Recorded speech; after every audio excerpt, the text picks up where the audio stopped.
సముద్రానికి అసలు డాన్ ఎవరు? ఈ ప్రశ్న వినగానే మనందరి మయాలకి ఒకే పేరొస్తుంది కదూ? కాని మనం అనుకుంటున్నది నిజం కాకపోవచ్చు. ఆ నిజమేంటో తెలిస్తే షాక్ అవుతారు. సరే, మరి ఈ సముద్ర సామ్రాజ్యానికి రాజు ఎవరనడిగితే ఠక్కున వచ్చే సమాధానమేంటి? సినిమాల్లో చూడ్లేదా? సముద్రంలో అత్యంత ప్రమాదకరమైన విలన్ అంటే గ్రేట్ వైట్ షార్క్. ఆ పదునైన పళ్ళు, ఆ భారీ శరీరం, దాన్ని చూస్తే చాలు అదే సముద్రానికి రారాజు అని ఫిక్స్ అయిపోతాం. అయితే ఇక్కడే ఉంది అసలు ట్విస్ట్. సినిమాలో చూపించేది ఒకటి, నిజ జీవితంలో జరిగేది మరొకటి. ఆ సినిమాలో హీరోల బిల్డప్ ఇచ్చే షార్క్ నిజానికి అసలు కింగ్ కానే కాదు. వాస్తవం తెలిస్తే మన మైండ్ బ్లాంక్ అవ్వడం ఖాయం. మరింకెందుకు ఆలస్యం? సముద్రపు అసలైన రాజెవరో చూసేద్దాం. ఓ సైంటిస్ట్ ఏమన్నారంటే, మన ఆర్క ఆ వైట్ షార్క్లను వేరుశనగ పప్పుల్లా నమిలేస్తుంది. అవును, విన్నది అక్షరాల నిజం. మనం అంత భయపడే గ్రేట్ వైట్ షార్క్ ఈ ఆర్కాకు జస్ట్ ఒక స్నాక్ ఐటమ్ అన్నమాట. అసలు ఎవరి ఆర్కా? విచిత్రమేంటంటే ఇది డాల్ఫిన్ ఫ్యామిలీలోనే అతి పెద్ద జీవి. టెక్నికల్గా చెప్పాలంటే ఇదొక టూత్డ్ వేల్. చూడ్డానికి ఫ్రెండ్లీ డాల్ఫిన్లా అనిపించినా నిజానికి ఇదే అసలైన ఏపెక్స్ ప్రెడేటర్. అంటే సముద్రంలో దీన్ని వేటాడగల జీవి మరొకటి లేదు. దాని వేటాడే స్టైల్, ఆ క్రూరత్వం చూసి దీనికి కిల్లర్ వేల్ అనే పేరు పెట్టారు. పేరుకు తగ్గట్టే ఇది నిజంగానే ఒక కిల్లర్. సరే, ఈ కిల్లర్ వేల్ ఎంత పవర్ఫుల్ అంటారా? దాని ప్రొఫైల్ చూస్తేనే మనకు ఒక క్లారిటీ వస్తుంది.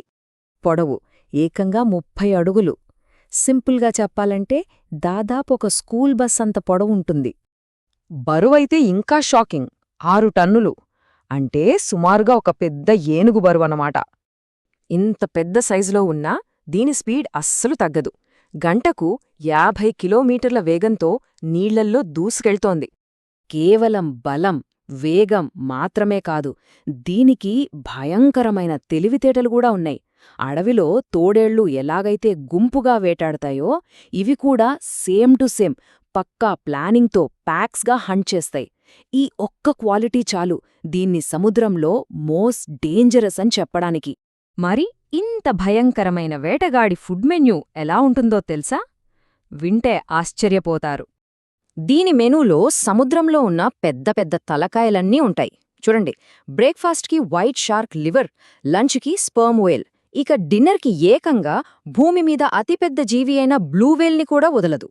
దీని ఫుడ్ హ్యాబిట్స్ మాత్రమే కాదు, హంటింగ్ చేసే పద్ధతులు కూడా చాలా క్రూరంగా, అంతే తెలివిగా ఉంటాయి. ఒక ఉదాహరణ చెప్తాను వినండి. తిమింగలం పిల్లల్ని వేటాడేటప్పుడు ఫస్ట్ గుంపుగా అటాక్ చేస్తాయి. తల్లి నుంచి ఆ పిల్లను వేరుచేసి కిడ్నాప్ చేస్తాయి. దారుణమేంటంటే ఆ పిల్లను చంపి కేవలం దాని నాలుకను మాత్రమే తింటాయి. మిగిలిన శరీరాన్ని అక్కడే వదిలేసి వెళ్ళిపోతాయి.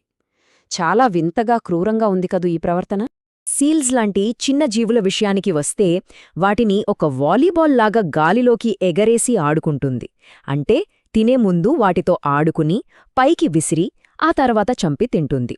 ఇది కేవలం ఆకలి కోసం చేస్తున్న పనిలా అనిపించదు, ఒక రకమైన పైశాచిక ఆనందం పొందుతున్నట్టుంటుంది. దీన్నంతా చూస్తుంటే ఒక్క మాటలో సైలెంట్ వైలెన్స్ అని చెప్పొచ్చు. చూడటానికి చాలా ప్రశాంతంగా సైలెంట్గా కనిపిస్తుంది. కాని ఒక్కసారి వేట మొదలుపెట్టిందంటే చాలు, దాని క్రూరత్వం చూసి హింస కూడా భయపడాలేమో. ఆ ప్రశాంతమైన రూపం వెనుక ఇంత భయంకరమైన కిల్లర్ దాగి ఉన్నాడన్మాట. ఇవి సముద్రపు అసలైన డాన్ కథ. వింటుంటేనే మైండ్ పోయింది కదా.